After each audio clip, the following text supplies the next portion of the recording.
Welcome students. Today's topic is gene regulation in prokaryotes.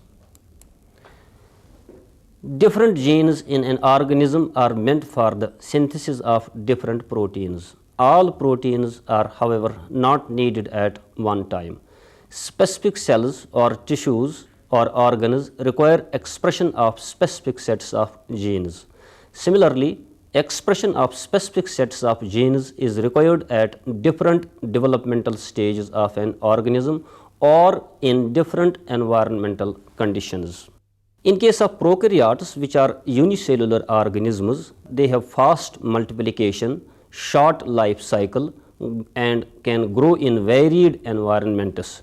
For example, E. coli can grow in intestinal tracts, ponds, streams, sewage systems, and other environments. Each of these environments provides different organic molecule for its use as energy source. E. coli is therefore well adapted to diverse environmental conditions. The adaptability of bacteria like E. coli depends on their ability to turn on and turn off the expression of specific sets of genes in response to environmental signal. The expression of particular set of genes is turned on when the products of these genes are needed for growth in the existing or in the changed environment. Similarly, the expression of such genes is turned off when their products are no longer needed for growth in the existing or in the changed environment.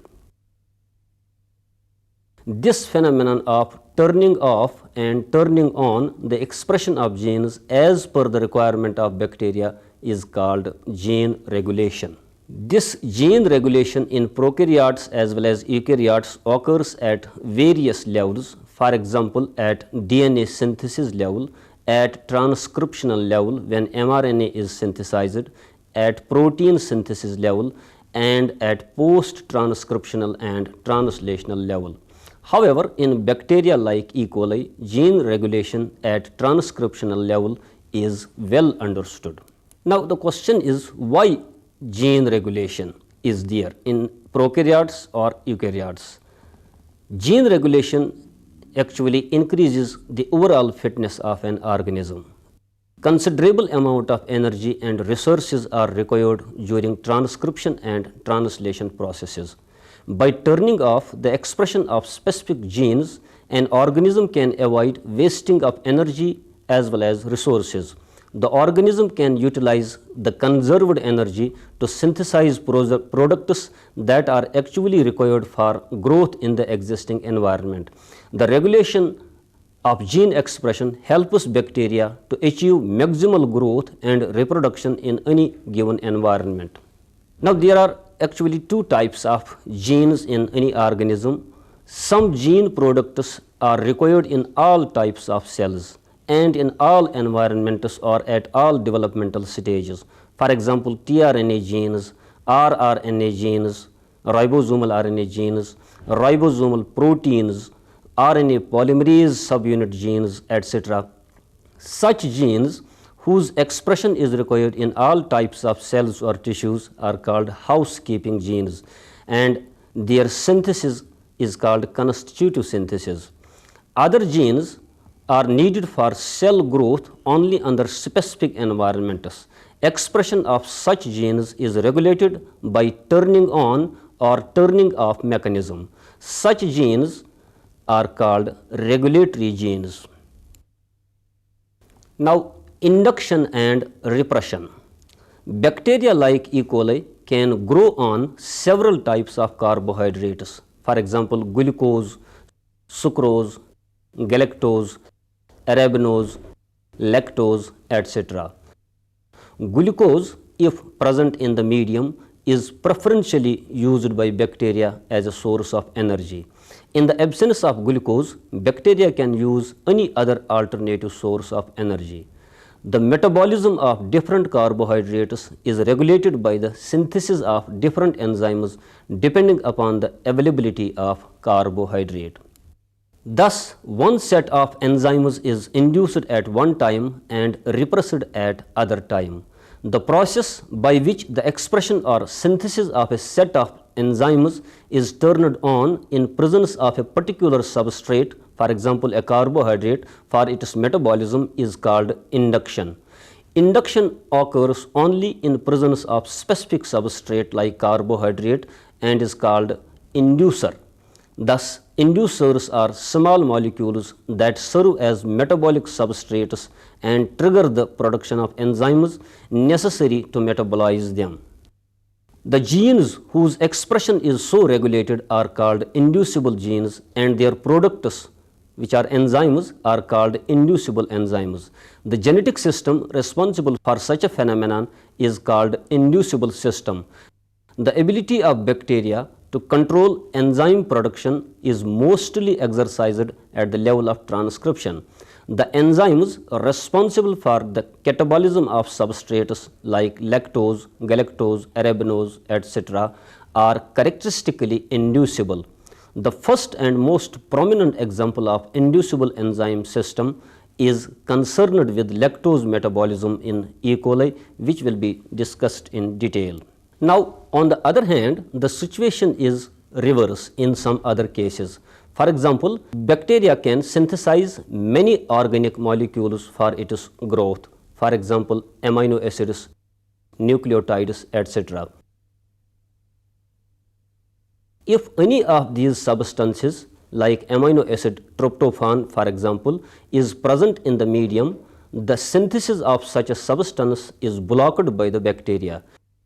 This means that the genes responsible for tryptophan biosynthesis will be turned off when tryptophan is already available in the medium. Same is true for all such substances. This process of turning off the expression of a set of genes by the addition of an end product like tryptophan is called repression.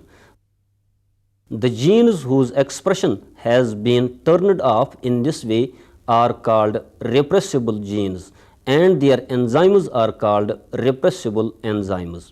The end product whose addition will stop the synthesis of its own biosynthetic enzymes is called co-repressor. The genetic system responsible for such a phenomenon is called repressible system. Genes that are part of anabolic pathways in bacteria are repressible genes. Examples of such a system are tryptophan, histidine, lysine, and other amino acids. Repression, like induction, also occurs at transcriptional level. Now, what is the concept of an operon? In bacteria, the genes for related functions are grouped into clusters. The expression of all these genes occurs simultaneously to release a polycistronic mRNA. Polycistronic mRNA means an mRNA, a product of genes which carry many gene products which are later on individually released to form individual enzymes. This helps in turning off and turning on the expression of all such functionally related genes. Such a group of genes which are under a common control is called operon. This operon was first discovered by Jacob and Monod in 1961. A class of proteins called repressors checks the activity of such genes by turning on and turning off their expression. The repressor is active in case of inducible system, for example, lac operon, and is made inactive by the addition of inducer. Similarly, the repressor is inactive in case of repressible system, for example, tryptophan operon, and is made active by the addition of co-repressor.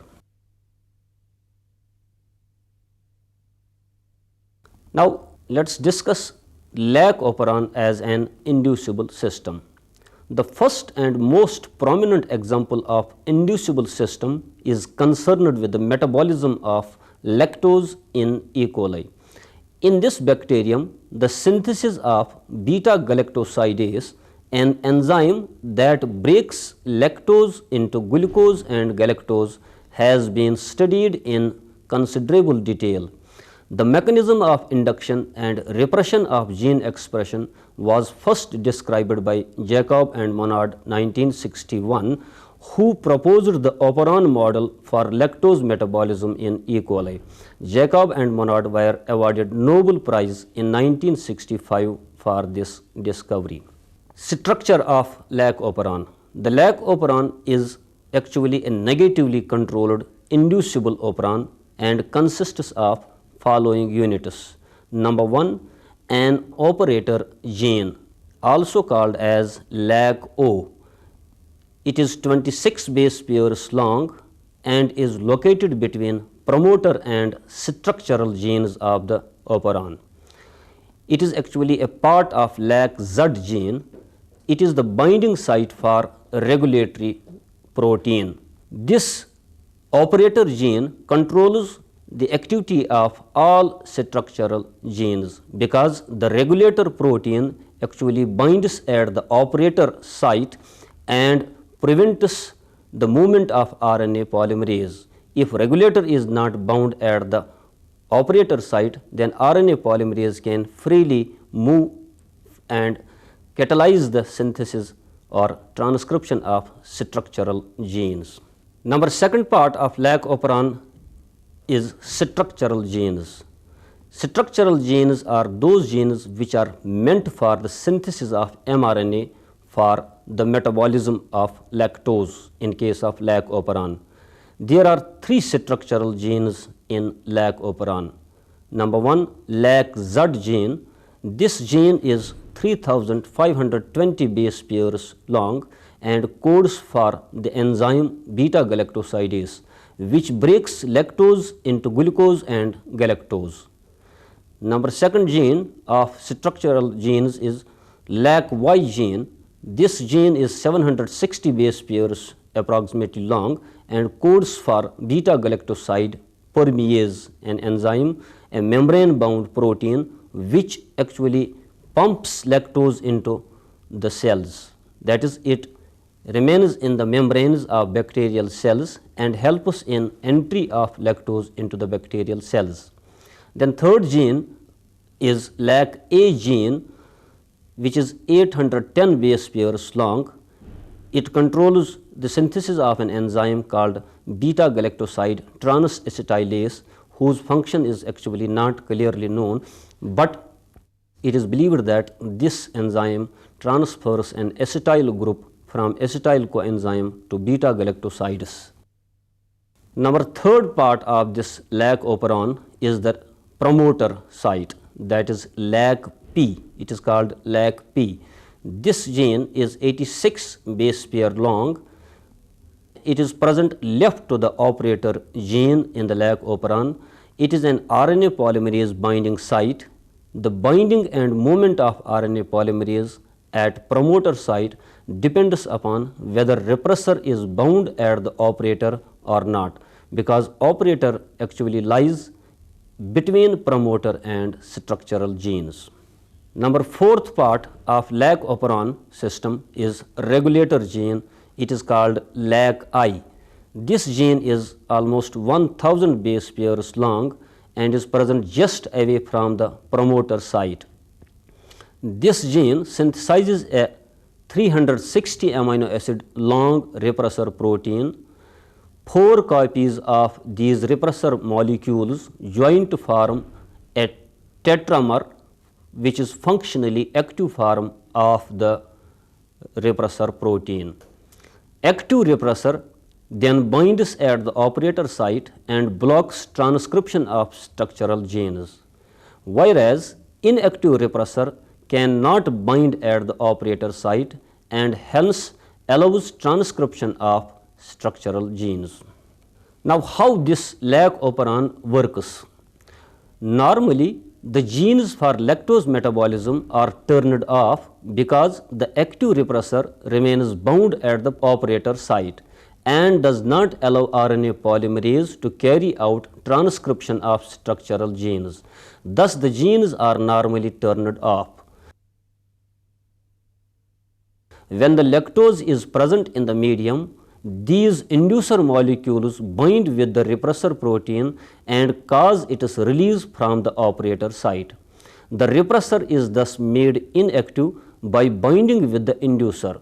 That is, an inducer repressor complex is formed which prevents its binding at the operator site. This results in free movement of RNA polymerase and synthesis of structural genes takes place. The enzymes produced are later used in the metabolism of lactose by E. coli. The repressor has in fact two binding sites, one for the operator site and one for the inducer. It is well known that actual inducer in lac operon is allolactose instead of lactose. If lactose is removed from the medium, the repressor will again be active and prevent the transcription of structural genes by binding at the operator site. Thus, lac operon is normally off but is made on only by the addition of inducer. Since binding of repressor protein blocks transcription or turns off the gene expression of structural genes, it is called negative control. That is, such a gene expression is called negative control. Constitutive mutants. What are constitutive mutants? Any mutations in regulator or operator genes results in continuous synthesis of enzymes from structural genes. Such strains are called constitutive mutants.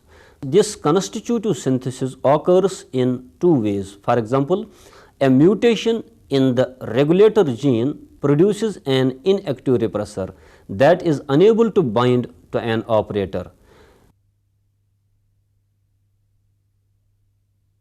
Similarly, a mutation in operator gene makes it unable to bind by the repressor protein. In both these cases, RNA polymerase is free to carry out uncontrolled transcription.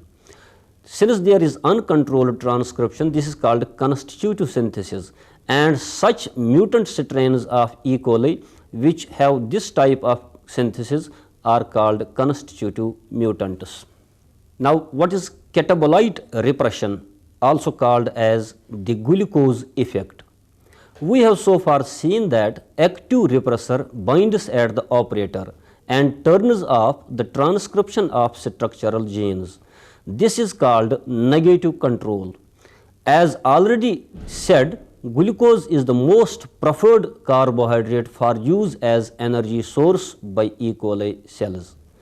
It is now well established that presence of glucose in the medium prevents the induction of lac operon as well as other operons, for example, galactose, arabinose, operons, etc., by controlling the synthesis of enzymes for their metabolism. This phenomenon called catabolite repression or glucose effect indicates that glucose, if present in the medium, is catabolized in preference to the other less efficient energy sources like lactose or arabinose, etc. The catabolite repression of lac operon is mediated by a regulatory protein called CAP, catabolite activator protein, and a small effector molecule called cyclic AMP, cyclic adenosine monophosphate. The lac promoter in fact contains two binding sites, one for RNA polymerase and one for CAP-CAMP complex. Binding of CAP-CAMP complex facilitates the binding of RNA polymerase at the promoter site to carry out transcription of structural genes. The CAP-CAMP complex thus exercises positive control by allowing transcription of structural genes. So, this is in contrast to the role of repressor protein which exercises negative control by blocking transcription. CAP-CAMP complex allows transcription by allowing the binding of RNA polymerase and its movement through the structural genes. In the absence of CAMP, cyclic adenosine monophosphate, the CAP alone cannot bind at the promoter site. The CAMP is synthesized by the enzyme adenocyclase. The intracellular concentration of CAMP is sensitive to the presence of glucose. The presence of glucose actually prevents the activation of adenocyclase enzyme, which in turn affects the synthesis of CAMP. In the absence of or in presence of low concentrations of CAMP, the CAP cannot bind at the lag promoter. Thus, RNA polymerase cannot bind efficiently at the promoter, and hence either no or very low transcription of structural genes takes place. Similar phenomenon occurs in other types of operons, like in case of arabinose operon also. We have so far discussed the inducible operon, that is the lag operon. Now, there is another type of system which we call as repressible system. And repressible system, the example of such a system is tryptophan operon. Repressible operons have the same basic structure as in case of lag operon. That is, such operons also contain a set of structural genes, an operator gene, a promoter, and a regulator gene. The number of structural genes and the position of repressor may, however, vary from one operon to the other. Repressible operons are regulated by the end product of the metabolic pathway, for example, tryptophan. Tryptophan operon contains 5 structural genes which encode the enzymes responsible for the synthesis of tryptophan. The tryptophan operon is normally on as the E. coli need this amino acid for protein synthesis. However, when tryptophan is added in the medium, the operon is turned off. Thus, it is a repressible operon because the operon is turned off by the addition of co-repressor. Tryptophan here is called as co-repressor, whereas in case of lag operon, lactose is called as inducer because it induces the expression of structural genes. Here, tryptophan actually represses the expression of structural genes. That is why it is called as a repressible system. How this tryptophan operon works? The regulator gene of tryptophan operon synthesizes an inactive repressor which is unable to bind at the operator. As you must remember that in case of lag operon, the regulator gene synthesizes an active repressor. Here, the regulator gene synthesizes inactive repressor. Therefore, it is not able to bind at the operator, and hence the synthesis of structural genes is normally on because RNA polymerase is free to carry out the synthesis of structural genes, which later on help in the biosynthesis of tryptophan. Addition of tryptophan in the medium results in the binding of tryptophan with the repressor protein to form repressor-co-repressor complex. The repressor-co-repressor complex is active, which binds at the operator site of tryptophan operon and thus blocks the transcription of structural genes. Tryptophan operon, like lag operon, is also under negative control because the operon is turned off by the activity of repressor protein. That is all about today's topic. Let us summarize this topic. In today's topic, you have learned that most of the gene regulation in prokaryotes occurs at transcriptional level. There are 2 regulating systems of gene expression, for example, inducible system and repressible system. In case of inducible system, the operon is normally off, but is made on by the addition of inducer molecule, for example, lac operon. In case of repressible system, the operon is normally on, but is made off by the addition of co-repressor. Examples of inducible system are lactose, in case of lac operon, and in case of repressible system, tryptophan is the best example.